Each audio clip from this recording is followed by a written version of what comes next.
Audio Jungle.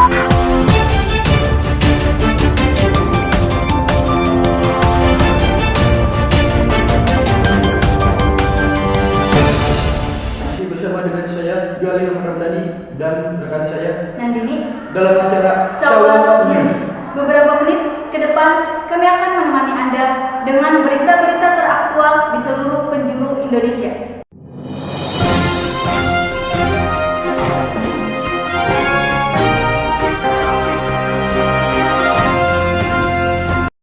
Tidak asing lagi kita mendengar nama miso.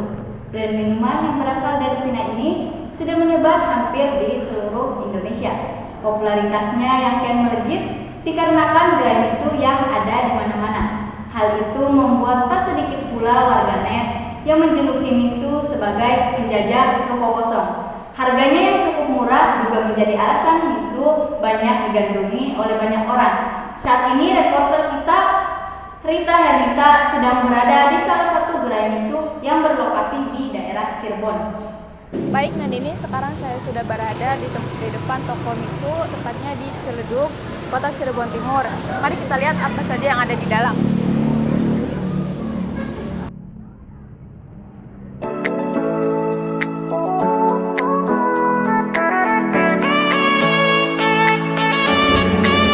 Bagi kalian penikmat mangga, wajib mencoba menu yang satu ini.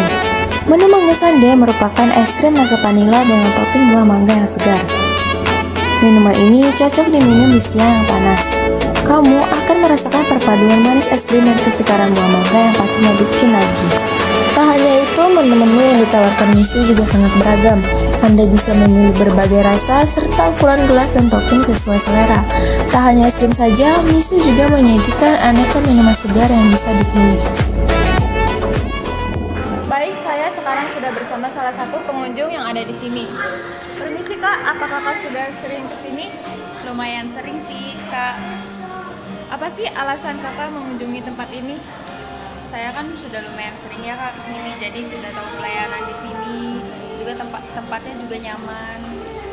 Menurut Kakak, harganya sesuai nggak sih dengan kualitas es krimnya? Sesuai sih ya dengan porsi segini. Es krim juga kan sedang populer, disenangin sama semua kalangan juga. Menurut Kakak, apa semua menu di miso ini dapat dinikmati semua kalangan?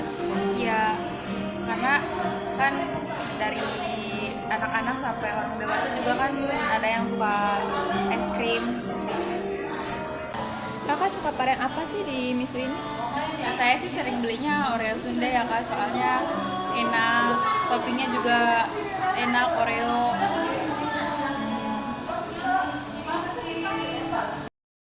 Berita selanjutnya, penyakit DBD masih menjadi masalah serius di sejumlah wilayah di Indonesia, terutama saat musim hujan. Banyak air yang mengendang menyebabkan nyamuk Aedes aegypti berkembang biak dengan cepat. Hal itu tentu sangat membahayakan.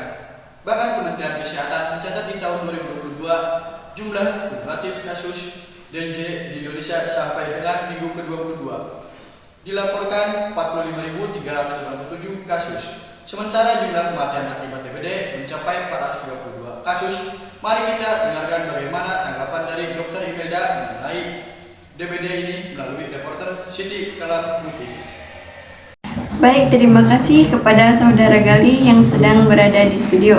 Penyakit DBD mengalami peningkatan saat musim pancaroba dan atau ketika peralihan musim kemarau ke musim hujan. Hujan terus-menerus dapat menimbulkan genangan air di berbagai tempat, termasuk di sekitar pemukiman. Genangan-genangan air biasanya terbentuk di talang air, ban bekas, kaleng atau botol bekas, pelepah daun, hingga lubang pohon. Genangan yang terbentuk akibat curah hujan tinggi ini akan menjadi tempat bagi nyamuk berkembang biak. Saat ini saya bersama Dr. Imelda Agustin selaku Direktur Penanganan dan Pengendalian Pencegahan Penyakit Menular. Halo dokter, bagaimana kabarnya? Alhamdulillah baik. Apa saja sih gejala-gejala ketika terkena DBD? Gejalanya adalah demam, serta ruam dan serta nyeri otot dan sendi. Pada kasus yang parah dapat menyebabkan kematian. Bagaimana cara meminimalisir dampak buruk bagi orang yang sudah terjangkit DBD, Dok?